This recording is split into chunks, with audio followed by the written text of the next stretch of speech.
Assalamualaikum, halo semuanya.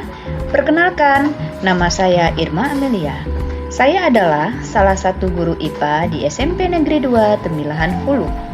Sekolah saya terletak di Jalan Pelajar, Kecamatan Temilahan Hulu, Kabupaten Indragiri Hilir, Provinsi Riau. Kali ini saya akan berbagi praktik baik tentang pembelajaran berdiferensiasi mata pelajaran IPA kelas 9 dengan materi reproduksi generatif tumbuhan Angiospermae.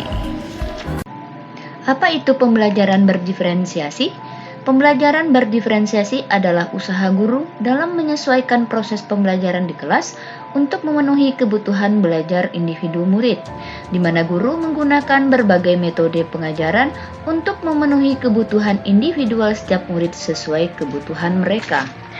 Terdapat 3 strategi mendiferensiasi pembelajaran, yaitu diferensiasi konten, diferensiasi proses, dan diferensiasi produk. Bapak Ibu guru hebat, pernahkah merasa kesulitan dalam melaksanakan kegiatan belajar mengajar yang mampu memenuhi kebutuhan murid? Siswa tidak semangat dalam belajar? Ingin mengajak siswa mendapatkan pengalaman belajar sesuai kebutuhannya? Silakan simak tayangan berikut ini. Praktek baik yang saya lakukan di sekolah adalah dengan menerapkan kegiatan pembelajaran yang berdiferensiasi. Hal ini dilatar belakangi oleh harapan saya untuk dapat memberikan pembelajaran yang berpihak pada murid dengan suasana menyenangkan sesuai dengan kodrat alam dan zamannya. Saya percaya setiap murid memiliki minat, bakat, kemampuan, dan gaya belajar yang berbeda-beda sehingga mereka perlu diperlakukan sesuai dengan keadaan mereka, agar tujuan pembelajaran bisa terwujud sesuai dengan capaian pembelajaran yang telah ditentukan. Tantangan yang saya hadapi sangat beragam, dimulai dari belum siapnya murid dalam pembelajaran yang berdiferensiasi, dikarenakan ini merupakan hal baru dari kurikulum Merdeka. Selain itu, juga membutuhkan waktu untuk membuat pemetaan siswa berdasarkan minat, bakat, kemampuan, dan gaya belajar murid agar bisa membuat pembelajaran yang tepat bagi setiap murid sehingga mereka semua merasa diperhatikan. Oleh karena itulah, untuk menjawab tantangan tersebut, saya menerapkan pembelajaran berdiferensiasi. Langkah-langkah yang saya lakukan adalah dengan melakukan asesmen diagnostik gaya belajar murid dan menyusun RPP berdiferensiasi. Menurut Tomlinson 2001 mengatakan bahwa kebutuhan belajar murid terbagi menjadi 3 aspek, yaitu kesiapan belajar, minat, dan profil belajar. Saya melakukan kegiatan asesmen diagnostik gaya belajar murid untuk mendapatkan profil belajar yang nantinya akan dibagi menjadi 3 kelompok berdasarkan gaya belajarnya, di mana gaya belajar terbagi menjadi 3, yaitu kinestetik belajar sambil melakukan, auditori belajar dengan mendengar, dan visual belajar dengan melihat. Dampak dari pembelajaran berdiferensiasi terhadap murid, yaitu murid merasa diperhatikan dan nyaman. Hal ini bisa meningkatkan hasil belajar murid. Kemudian untuk guru, menjadikannya lebih mudah dalam membuat metode mengajar dengan menyesuaikan pemetaan, minat, bakat, kemampuan, dan gaya belajar murid. Demikianlah penjelasan pembelajaran berdiferensiasi. Untuk lebih jelasnya, simaklah pembelajaran berikut ini. Assalamualaikum.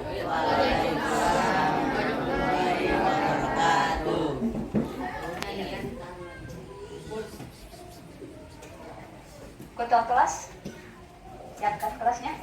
Ridwan Tok. Siap, gerak. Beri salam kepada Ibu Guru. Assalamualaikum warahmatullahi wabarakatuh. Waalaikumsalam warahmatullahi wabarakatuh. Berdoa mulai. Bismillahirrahmanirrahim.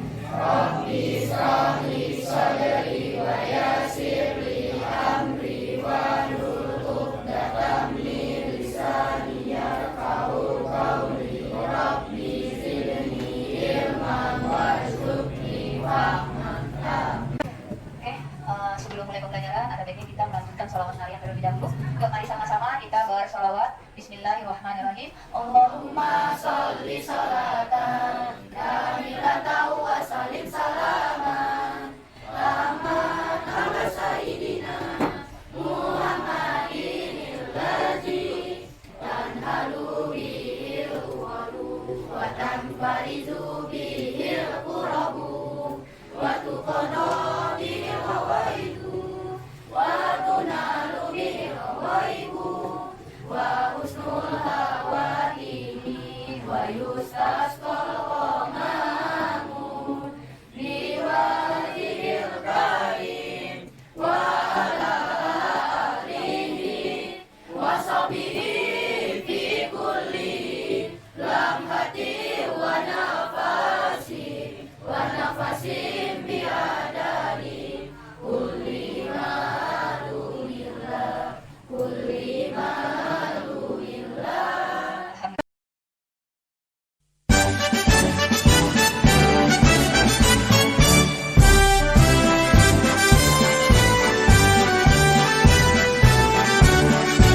menanyakan kembali kesepakatan yang sudah kita buat bersama. Ibu akan mengingatkan kembali kesepakatan yang sudah kita buat di awal pertemuan kemarin, di awal pembelajaran kemarin.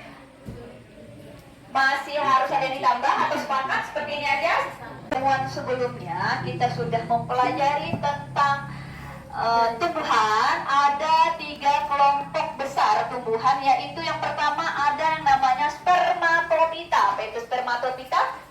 Tumbuhan biji. Kemudian ada pteridopita, tumbuhan paku, dan ada bryopita, tumbuhan lumut. Ya.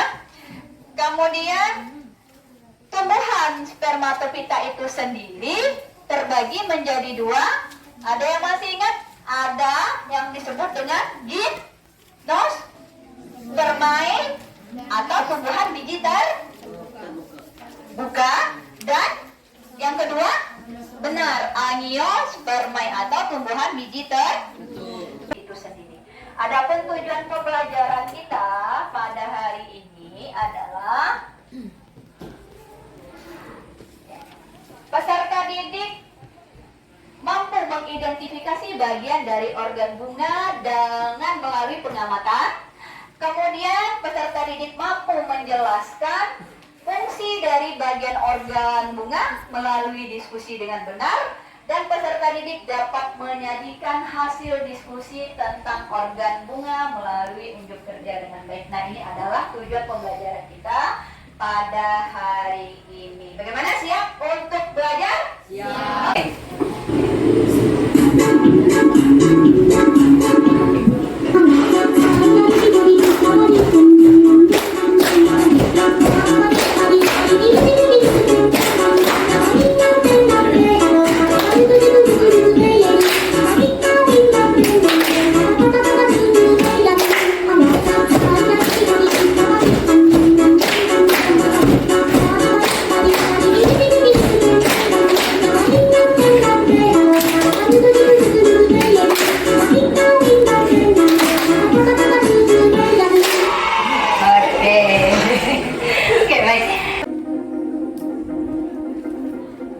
Sistem reproduksi tidak hanya terdapat pada manusia.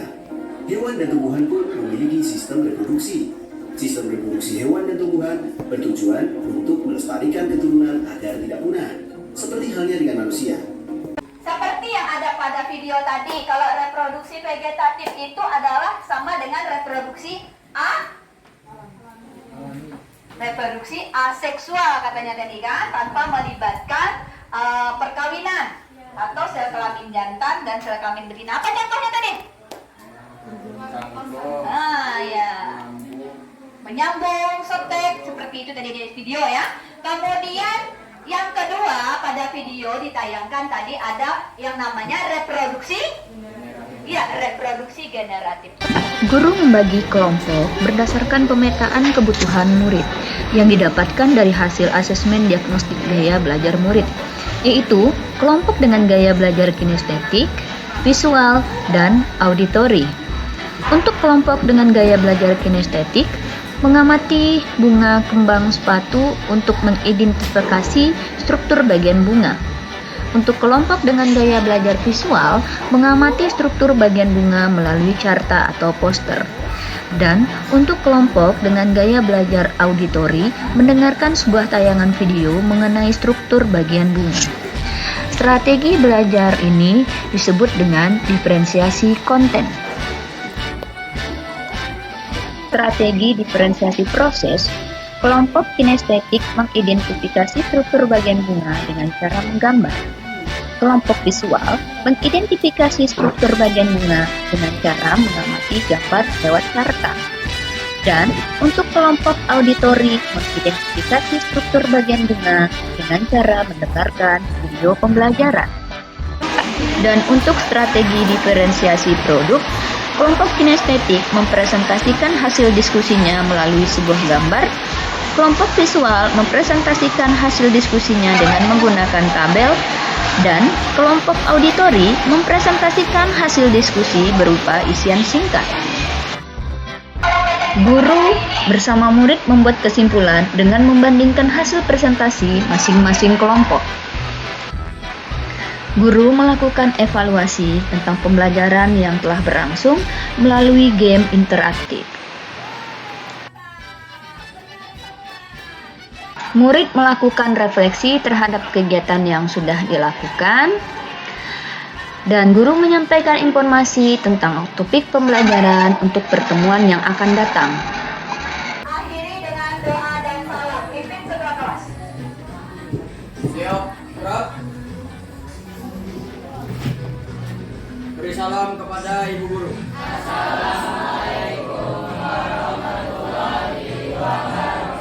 Waalaikumsalam warahmatullahi wabarakatuh. Semoga pembelajaran berdiferensiasi ini bermanfaat bagi guru dan murid dimanapun berada. Terima kasih. Wassalamualaikum warahmatullahi wabarakatuh.